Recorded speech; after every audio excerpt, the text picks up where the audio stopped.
Vous allez maintenant apprendre à résoudre des équations du type x2 égale a, où a est un réel. On va appeler grand S l'ensemble des solutions de cette équation, et trois cas sont possibles. Premier cas, a strictement positif. Alors on peut écrire a sous la forme racine de a au carré. Et x2 égale a est donc équivalent à x2 moins racine de a au carré égale 0. On reconnaît une identité remarquable, x2 moins racine de a au carré, c'est x moins racine de a fois x plus racine de a. Et si x moins racine de a fois x plus racine de a est égal à 0, c'est le produit de deux facteurs, soit x moins racine de a égale 0, et alors x égale racine de a, soit x plus racine de a égale 0, et alors x égale moins racine de a.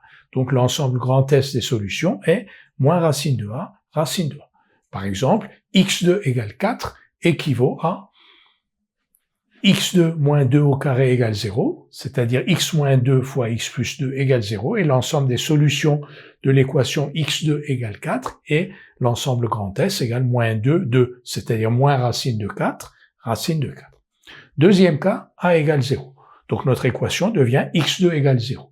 x2 égale 0 équivaut à x égale 0, et grand S est égal à 0, donc l'équation x2 égale 0 a une seule solution qui est x égale 0.